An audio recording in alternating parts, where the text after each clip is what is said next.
नमस्कार, आप देख रहे हैं ईस्टर्न स्काई मीडिया समाचार बुलेटिन के साथ मैं हूं स्वाति ढल। त्रिपुरा में सीपीआईएम नेता जितेंद्र दास की पत्नी कल्पना दास की मर्डर मिस्ट्री सुलझती नजर आ रही है। पुलिस ने सीपीआईएम नेता जितेंद्र दास सहित उनके 2 भाइयों और भतीजे को गिरफ्तार कर सबको हैरत में डाल दिया है। कल्पना दास के मर्डर केस ने अब एक नया मोड़ ले लिया है।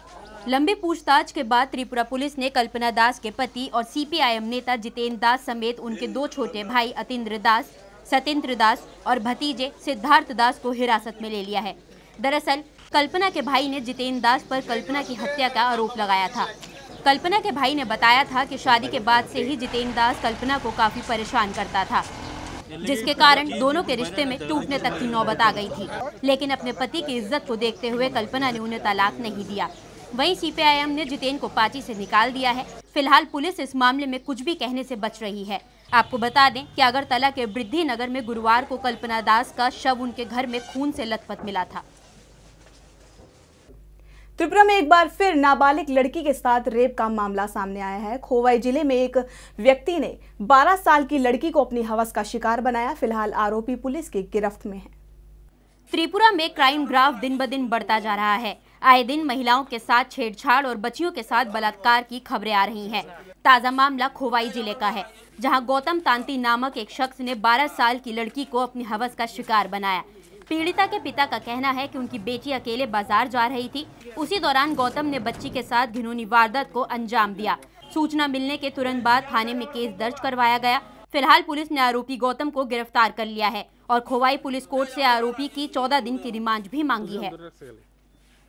माया ग्रामवासी नानी बेराइते गेছে যখন হেরে মানে গোলা টিপায় মুখ টুক টিপায় ও রাবার বাগান দিকে নিয়ে গেছে। কে নিয়ে গেছে? আমার মায়ের। কে নিয়ে গেছে? ওই যে ছেলেটা। কি নাম? गौतम ताती। इम्फाल के सिंजा में वांगमा क्षेत्रीय लिकाई इलाके में रहने वाले आरके डायमंड की हत्या का मामला सामने आया है। 15 अप्रैल को उनके दोस्त के घर संदिग्ध हालत में आरके का शव बरामद हुआ था। घटना के विरोध में गुस्साए लोगों ने शुक्रवार को बंद बुलाया। आरके डायमंड की हत्या से गुस्साए स्थानीय लोगों ने हत्यारों की गिरफ्तारी की मांग करते हुए शुक्रवार को बंद बुलाया और इलाके में धरना प्रदर्शन भी किया। इस दौरान पुलिस बल और लोगों के बीच झड़प भी हुई। लोगों को काबू में करने के लिए पुलिस को आंसू गैस के गोले छोड़ने पड़े, साथ ही फायरिंग भी करनी पड़ी। ऐसा बताया जा रहा है कि झड़प के दौरान मृतक की मां और बहन घायल भी हुए हैं, जिन्हें इलाज के लिए जवाहरलाल नेहरू मेडिकल साइंसेज के संस्थान में भर्ती किया गया है। बंद का आयोजन करने वाले जेएसी के कन्वेनर थोइबा ने राज्य सरकार से मांग की है कि जल्द से जल्द आरके डायमंड के कातिलों को सलाखों के पीछे डाला जाए। अरुणाचल प्रदेश दौरे पर पहुंचे केंद्रीय पर्यटन राज्य मंत्री महेश शर्मा ने कहा है कि अरुणाचल प्रदेश जल्द ही पूर्वोत्तर राज्यों में पर्यटन का हब बन जाएगा। अरुणाचल प्रदेश के दौरे पर पहुंचे केंद्रीय पर्यटन और सांस्कृतिक राज्य मंत्री महेश शर्मा ने प्रेस कॉन्फ्रेंस के दौरान कहा कि आने वाले दिनों में अरुणाचल प्रदेश पूर्वोत्तर भारत का पर्यटन स्थल बन जाएगा। इसके लिए पर्यटन विभाग रोड और एयर कनेक्टिविटी कार्यों में जोर दे रही है। उन्होंने जानकारी दी कि होलोंगी में बनने जा रहे ग्रीनफील्ड एयरपोर्ट का काम बिना किसी बाधा के जल्दी शुरू कर दिया जाएगा। साथ ही गुवाहाटी पवन हंस हेलीपैड हब का निर्माण भी किया जाएगा। उन्होंने कहा कि पर्यटन विभाग प्रदेश में बोमडिला और तवांग घाटी जैसे कई और सर्किट हाउस बनाने पर विचार किया जा रहा है।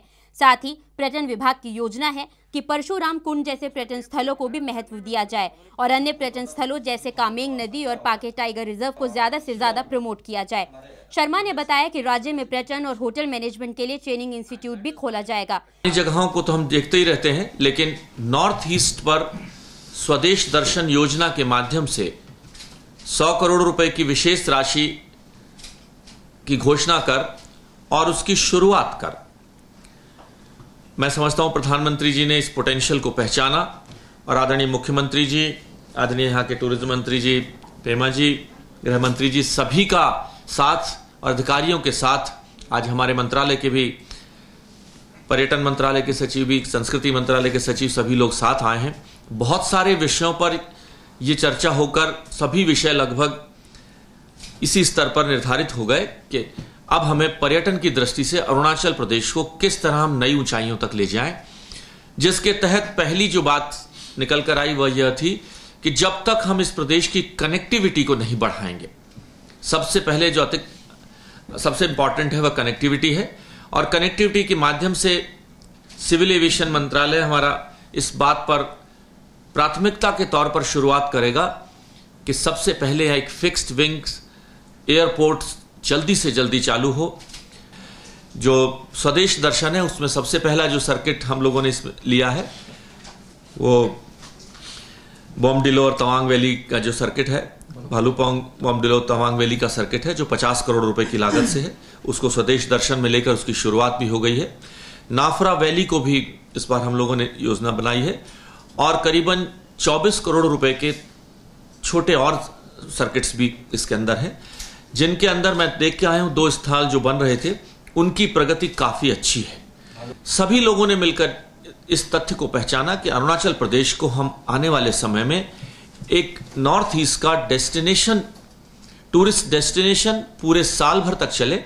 संस्कृति मंत्रालय के लिए भी यहां पर हमारे पास folk dance art, contemporary art इतनी ज्यादा है कि उसका भी प्रदर्शन हम यहां पर करें और टूरिस्टों को यहां बुलाने के लिए जो टूरिस्ट गुवाहाटी तक आए उसे हम शुरुआत करने के लिए कनेक्टिविटी के माध्यम से एक बार अरुणाचल प्रदेश में उसका प्रवेश जरूर कराएं और इस टूरिज्म सर्किट को हम एक मिशन मोड के अंदर लेकर चलेंगे, इस विश्वास के साथ कि अरुणाचल अपने नॉर्थ ईस्ट के जितने भी हमारे 8 प्रदेश हैं 8 उनमें एक आदर्श स्थापित होगा। परशुराम कुंड और भगवान बुद्ध से रिलेटेड सर्किट्स को भी विशेष योजना के तहत जोड़ा जाएगा और अरुणाचल प्रदेश के घने टूरिज्म और पोटेंशियल को कमिंग रिवर के साथ कितनी खूबसूरती और सामने टाइगर रिसोर्ट और उसकी हरियाली बहुत सुंदर स्थल था। इस सब को डेवलप कर हमारा प्रयास होगा कि यहाँ जो अंतर्राष्ट्रीय टूरिस्टों की संख्या में भी जो कमी है उनको हम अधिक से अधिक संख्या में यहाँ ला पाएं और उसके लिए ट्रेनिंग इंस्टीट्यूट के रूप में भी एक state institute of hotel management, एक हमारे यहाँ पर एक और इंस्टीट्यूट टूरिज्म इंडस्ट्री से जुड़ी हुई हम और यहाँ बनाने का प्रयास करेंगे। वहीं कॉन्फ्रेंस में मौजूद रहे केंद्रीय गृह राज्य मंत्री किरण रिजिजू ने भी प्रदेश में पर्यटन की क्षमताओं को बढ़ावा देने पर बल दिया। Coming years, very soon, Arunachal will become one of the leading tourist destination in the country. और इस मौके पर I would like to thank the Honorable Minister Dr. Mahesh Sharma ji for including Bhalukpong Bomdila Tawang in the northeast in the first one of the 5 mega tourist circuit which was announced by the Honorable Prime Minister. और ministry of culture से भी civil aviation का जो hub जितना बोला है, क्योंकि civil aviation जो कनेक्टिविटी नहीं होने से we can really promote tourism because of lack of connectivity, इसलिए he is holding the minister of state for civil aviation also, so for that also the benefit is going to come. तो अरुणाचल प्रदेश में जो advance landing ground जितना है, अभी 8 advance landing ground है, उसमें 4 advance stage में है। मैं खुद काफ़ी विजिट भी किया हुआ हूँ।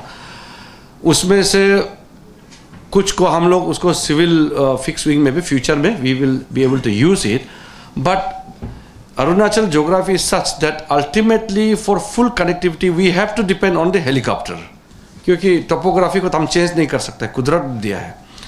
Population is totally spread out, so we will be able to connect all those unconnected locations and far off locations with a chopper service. So Guwahati में एक hub develop करके then we can make second hub in Naharlagan or in a suitable place. बाद में state government से बातचीत करके we will develop. तो connectivity होने के बाद tourism का तो जैसे पहले बता ही दिया है कि we are going to create Northeast and particularly Arunachal as the leading tourist destination in this country. Myanmar में भारत के राजदूत गौतम मुखोपाध्याय और अरुणाचल प्रदेश के मुख्यमंत्री नाबम तुकी ने गुरुवार को ईटानगर स्थित सीएम आवास पर अनौपचारिक मुलाकात की।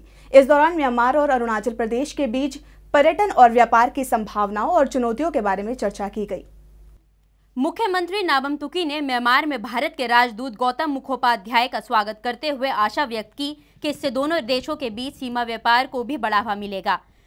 सीएम ने मुखोपाध्याय से अनुरोध किया कि वो म्यांमार सरकार और विदेश मंत्रालय के सामने सीमा व्यापार का मुद्दा रखें, जिससे पड़ोसी देशों के साथ कमजोर व्यापार संबंधों को मजबूती मिल सके।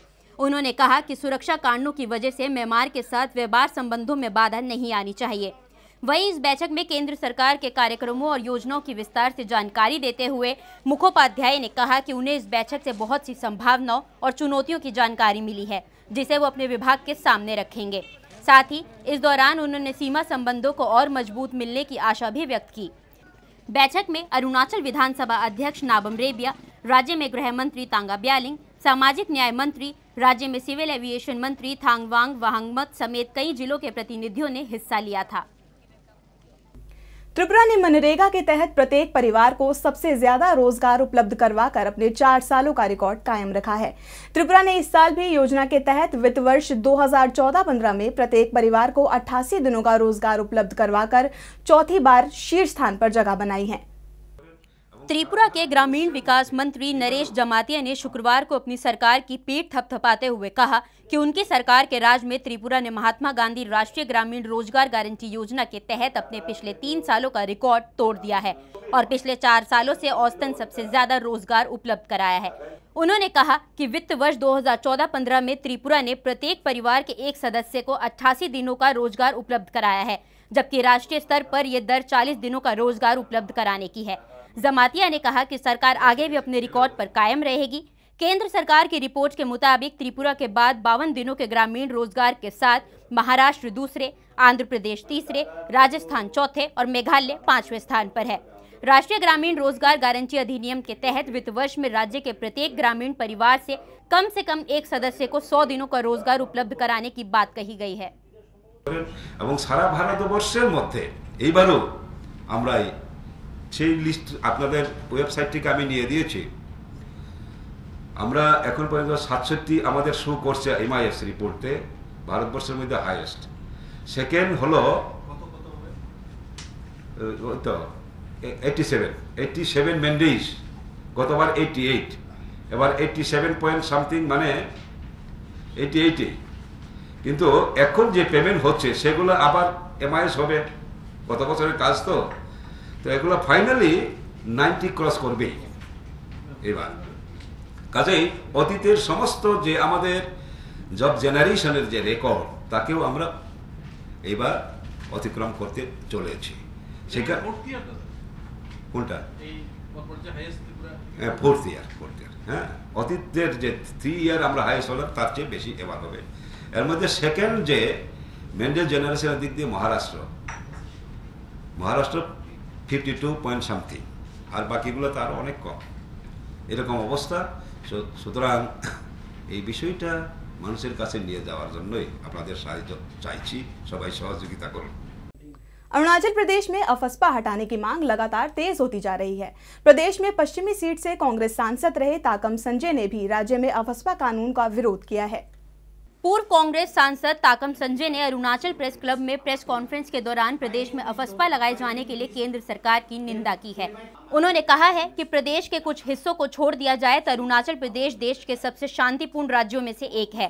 एनडीए सरकार के फैसले पर असहमति जताते हुए संजय ने कहा कि ये फैसला प्रदेश के लिए भारी भूल है। जम्मू कश्मीर, मणिपुर और असम जैसे राज्यों का उदाहरण देते हुए संजय ने कहा कि इन सभी राज्यों में अफस्पा लागू है और इसकी वजह से यहाँ के लोग कितने परेशान हैं ये सबके सामने है। उन्होंने आरोप लगाया कि सेना के द्वारा अफस्पा का दुरुपयोग किया जा रहा है। संजय ने कहा कि वर्तमान में सेना प्रदेश के 20 किलोमीटर बॉर्डर एरिया में प्रवेश कर चुकी है और अगर ऐसा ही रहा तो भविष्य में ये राज्य के सामान्य क्षेत्रों में भी प्रवेश कर जाएगी। इस दौरान ताकम ने केंद्र सरकार से कहा कि वो भारत चीन सीमा और अरुणाचल चीन सीमा पर ध्यान दे, न कि अरुणाचल असम सीमा पर। The most important matter which I would like to share with you today is arbitrary, unwarranted and a very undemocratic act of the NDA government to promulgate and implement the Armed Forces Special Power Act in a state which is declared as,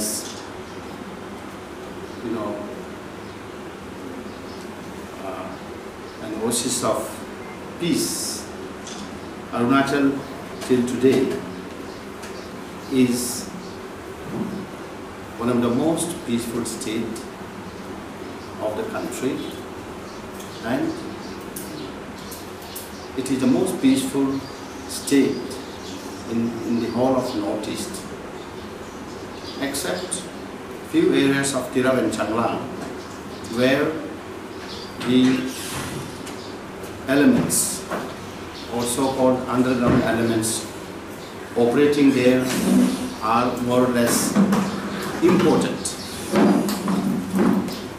We have no underground organization of our own since, you call it 1947, after 1962, after 1972. There has not been any syndicate of underground elements operating from the indigenous group, people of Arunachal Pradesh. Therefore, the decision of NDA government to implement this draconian law in the state of Arunachal Pradesh is going to be the second Himalayan blunder committed by the government of India. The 1962 war has been declared as the Himalayan blunder, and it would be the second biggest mistake ever to be made by government of India to impose the Armed Forces Special Powers Act 1958 in a peaceful and peace-loving state of Arunachal Pradesh. We don't want anything of such nature to happen in the state of Arunachal Pradesh. We want to maintain peace, and there is state government and there is central government. Law and order has to be handled by the state government in cohesiveness with government of India. But in recent past, the NDA government, without the consultation, without the opinion having been sought from the state government to implement this draconian law in a peaceful state where each and every ethnicity is maintaining cordial relations, even with the armed forces and the police, has not been taken very, it has not been a welcome step after having implemented this. We would like to, I condemn this. Armed forces will have to be deployed along the McMahon line, not in the hometowns of peaceful Arunachali people. Incursions are taking place every now and then beyond the McMahon line from across the border. Government of India, subsequent governments have not been handling this situation very carefully. Instead of deploying armed forces, paramilitary forces along the McMahon line to defend our territory, to defend our, any type of incursions, Government of India, under the pretext of going through NSN-IM, NSN-K, Olfa, so on and so forth, are trying to deploy these forces through the act of ASPA in Arunachal Pradesh is absolutely condemnable, and we would carry on fighting.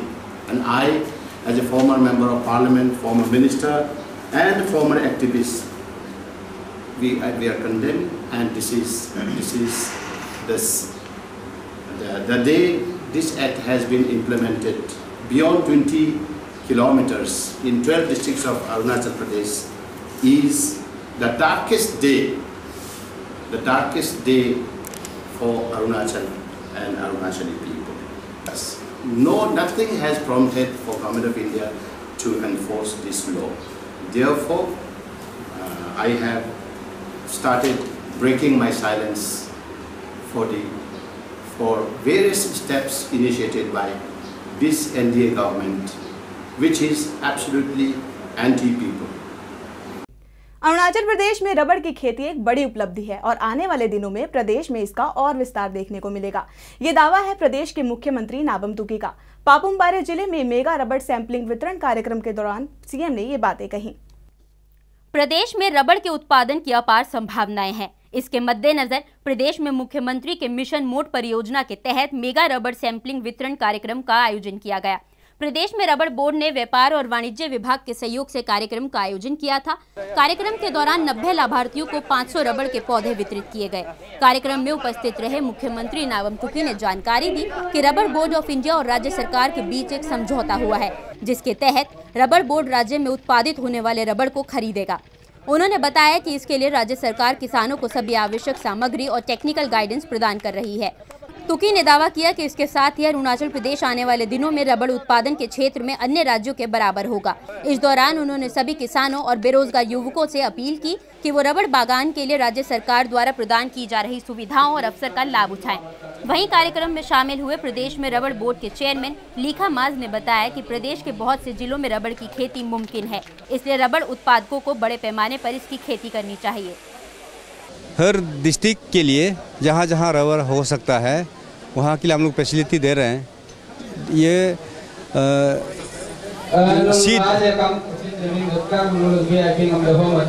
Seed के साथ उसका land development के लिए भी हम लोग दे रहे हैं। लैंड डेवलपमेंट के लिए देना पड़ेगा, सीड देना पड़ेगा, उसके बाद फेंसिंग मटेरियल्स भी देना पड़ेगा। तो ये 3 चीज़, फर्टिलाइजर्स देना पड़ेगा, ये 4 चीज़ होना ज़रूरी है। तो एज पर रिक्वायरमेंट, जो टेक्निकल रिक्वायरमेंट को उसको पूरा करना पड़ेगा, नहीं तो रबर आगे बढ़ेगा नहीं। तो इसलिए रबर बोर्ड ऑफ इंडिया वो लोग गाइड कर रहे हैं, टेक्निकल एक्सपर्टीज वो लोग दे रहा है। तो इस हिसाब से हम लोग आगे हम सोचा कि अरुणाचल में अन्य प्रदेश जैसे हम लोग आगे बढ़ाएंगे, इसमें बहुत रिसोर्स मिलेगा। हम लोग रबर बोर्ड ऑफ इंडिया के साथ हम लोग ने MOU किया है, एग्रीमेंट। इसमें हम लोग प्रोडक्शन में टेक्निकल में मदद गाइड भी करेगा और प्रोडक्शन के बाद उसका जो भी प्रोडक्शन होगा उसको मार्केटिंग फैसिलिटी वो लोग दिलाएंगे। देखिए, जहाँ पे प्रॉब्लम है वहाँ क्यों करेगा, जहाँ में प्रॉब्लम नहीं है वहाँ में तो लगा रहा है। यहाँ जो लगा हुआ है यहाँ तो कोई खास प्रॉब्लम तो नहीं है। तो आप सब अपना कम्युनिटी लैंड में कर रहे हैं। गाँव वाला का अपना इंडिविजुअली प्राइवेट लैंड भी होगा, अपना कम्युनिटी लैंड भी होगा, वहाँ में वो लोग लगा रहे हैं, इसलिए वहाँ अभी तो कोई प्रॉब्लम सुना नहीं है। फार्मर इसको ज़्यादा बेनिफिट उठाना पड़ेगा और अगला 2-3 साल के अंदर हमको रिजल्ट दिखाना पड़ेगा और हम इसलिए ज़बरदस्त मदद करने के लिए वो तैयारी है। तो हम तो यही सबसे रिक्वेस्ट करता हूँ कि हर फैमिली ज़्यादा मत लगाए, 100 पेड़ भी अगर लगाता है तो 100 पेड़ भी एक फैमिली का घर का चूल्हा जल सकते हैं। तो 100 पेड़ लगाने से भी अगर हम लोग का 11 लाख जो है इंडिजिनस पॉपुलेशन, 7 लाख पॉपुलेशन, अगर हर गाँव हर फैमिली अगर 100 पेड़ लगाता है तो भी हम लोग केरला और त्रिपुरा को हम लोग उससे आगे निकल सकते हैं। और रबर बोर्ड ऑफ इंडिया की कंपनी है, तो एक मनामाली कंपनी बोल के है, तो वो एंटायर इंडिया का प्रोडक्ट वो ख़रीदता है। तो जैसा जहाँ जहाँ रबर प्रोड्यूस ज़्यादा होगा वहाँ वो लोग जाके ऑफिस सेटअप कर लेते हैं, मार्केट वो लोग बना देता है। एंड दे आर नॉट, वो लोग सिर्फ प्रोडक्ट को नहीं ख़रीदता है, इवन ये वो लोग इक्विपमेंट भी देते हैं। इक्विपमेंट जो रबर का tapping equipment, then cutting equipment, latex store equipment, then smoke house equipment वो लोग देता है। यहाँ हम लोग का ट्रेनिंग प्रोग्राम है और वर्कशॉप प्रोग्राम है। तो कैसे लगाना है, देन बीमार होने से कैसे करना है, कैसे प्रूनिंग करना है, दैट ट्रेनिंग का हम लोग का फैसिलिटी है। दिल्ली में शुक्रवार को हुए north east student society Delhi university के 2015-16 के चुनाव के नतीजे घोषित हो गए हैं। हशोम की कामकारी ने चुनावों में जीत हासिल की है। North east student society Delhi university को अपना नया अध्यक्ष मिल गया है। शुक्रवार को हुए चुनाव में हाशोकमी कामकारी को सोसाइटी का अध्यक्ष चुना गया। नॉर्थ ईस्ट स्टूडेंट सोसाइटी के पूर्व अध्यक्ष सेवियो ने आशा व्यक्त की है कि सोसाइटी के नए नेता अपनी जिम्मेदारियों को बखूबी निभाएंगे। इसके साथ ही सेवियो ने north east student society Delhi university की उपलब्धियों को गिनाते हुए कहा कि हमारी तरफ से विश्वविद्यालय परिसर में निरंतर सफाई अभियान चलाया गया है और ये प्रधानमंत्री नरेंद्र मोदी के स्वच्छ भारत अभियान से भी पहले से किया जा रहा है। This year, as the number of voter and then the number of candidate nominee filing the election have been increased, so I hope that this year that my junior will work better than us so and bring glory for really noticed people. In which what I feel is that what the candidate says that we are an ambassador of our noticed people in Delhi. So what they want to do is that they want to do an outstanding performance in whatever things they do, which is outward recognizable by the people that we are also an Indian with a Mongolid face living in India, in the capital city of India. So what I feel is that I wish them as a former president the best of luck, and I'm sure they will bring glory for our noticed people. वहीं Jesus and Mary college की छात्रा सोखा ने कहा कि उनका vote ऐसे शख्स को था जो दिल्ली में नॉर्थ ईस्ट के छात्रों से संबंधित सभी मुद्दों को हल कर सके। Yeah, so I voted for a guy who could, bring development to every, all, which would, touch all the northeastern, as in the students here, and bring, what their needs and efforts, as in, a good leader who could run the thing well. Tripura में आगामी ADC चुनावों में सुरक्षा के इंतजामों को लेकर गुरुवार को सचिवालय में बैठक बुलाई गई। 3 मई को राज्य में एडीसी चुनाव होने हैं। त्रिपुरा सचिवालय में गुरुवार को राज्य के मुख्य सचिव वाई सिंह के नेतृत्व में बैठक का आयोजन किया गया, जिसमें राज्य के डीजीपी के नागराज, मुख्य निर्वाचन आयुक्त एस.के. राकेश, राज्य के गृह सचिव वाई कुमार और निर्वाचन आयोग के सचिव तामाल मजुमदार मौजूद थे।